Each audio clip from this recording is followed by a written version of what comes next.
నేది ముఖ్యమంత్రి గారి లాగా నోరేసుకొని ఊరికైనా లెక్కలు లేకుండా పత్రాలు లేకుండా మాట్లాడట్లేదు. This is statistics from government. Telangana Markfed నుంచి, తెలంగాణ ప్రభుత్వ వెబ్సైట్ నుంచే తీసుకుని, directorate of economics and statistics మీరు చూడొచ్చు.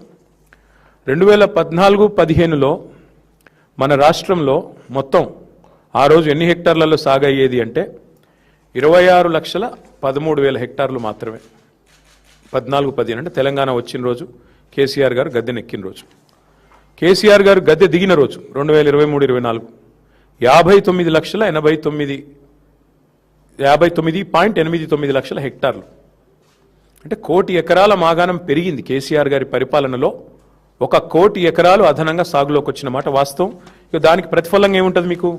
సహజంగా పంటల ఉత్పత్తి ఎంత పెరిగింది చూడొచ్చు. ఇదంతా అఫీషియల్ స్టాటిస్టిక్స్. తెలంగాణ వచ్చినాడు, కేసీఆర్ ప్రభుత్వం వచ్చినాడు, ఆ రోజు కేవలం 24,29,000 మెట్రిక్ టన్నులు ఆ రోజుల్లో, ఇది మార్క్ఫెడ్ ఇది లెక్క. మరి ఆ రోజు ఉత్పత్తి అవుతే దిగిపోయినాడు ఎంత? మళ్ళీ మోర్ దెన్ డబల్. ఇవన్నీ కూడా మీకు ఇస్తాను, చూసుకోవచ్చు.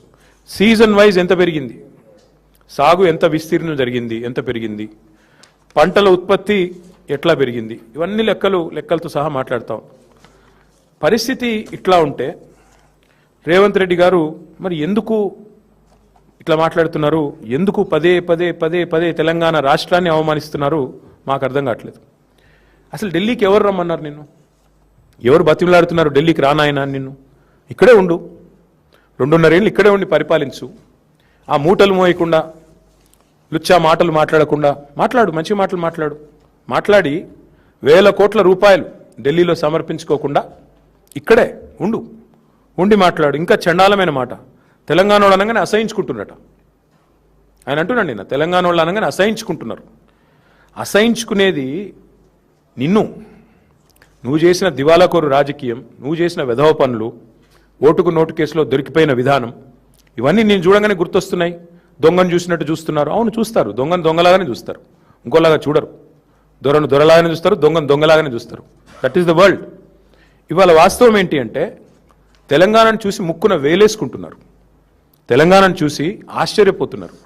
కేంద్రం సహకరించకపోయినా, ఎట్లా తెలంగాణ వాళ్ళు ఒక జాతీయ ప్రాజెక్ట్ ఇవ్వకపోయినా ఇంత సాగు విస్తీర్ణం ఎట్లా పెరిగింది, ఇన్ని పంటలు ఎట్లా అద్భుతంగా పండిస్తున్నారు తెలంగాణ రైతులు, ఏం మ్యాజిక్ చేసింది తెలంగాణ? పీయూష్ గోయల్ మాటలు చెప్పాలంటే క్యా చమత్కార్ కరే బై తుమ్ లోగ్ అన్నాడు.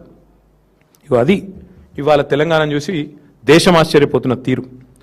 అసలు కేంద్రం సహకరించనే లేదు మేము 10 ఏళ్ళు ఉంటే. కానీ ఒక నేషనల్ ప్రాజెక్ట్ స్టేటస్ ఇవ్వకపోయినా, అవతల వేరే రాష్ట్రాల్లో దశాబ్దాలుగా ప్రాజెక్టులు ఇంకా ములుగుతూ నడుస్తున్నా, ఇక్కడ 4 ఏళ్లలోనే ప్రపంచంలోనే అతిపెద్ద లిఫ్ట్ ఇరిగేషన్ ప్రాజెక్ట్ కట్టింది తెలంగాణ. అది చూసి ఆశ్చర్యపోతున్నారు దేశం అంతా. నిన్నగాక మొన్న కదా మేఘాలయ ముఖ్యమంత్రి వచ్చి కమాండ్ కంట్రోల్ సెంటర్ చూసి, ఎంత అద్భుతంగా ఉంది ఇది, నాకు స్వయంగా ఫోన్ చేసిండు. కాన్రాడ్ సాంగ్మా నాకు మిత్రుడు కాబట్టి ఫోన్ చేసి, మరి ఏం అద్భుతం కట్టినారా కేసీఆర్ గారి విజను, మీరు గవర్నమెంట్లో లేకపోవచ్చు కానీ మీ పరిపాలన ఫలితాలు ఇంకా కనబడతానే ఉన్నాయి, అద్భుతంగా ఉందని చెప్పి మరి ఇవాళ కాన్రాడ్ సాంగ్మా లాంటి నాయకులు మాట్లాడుతున్నారు.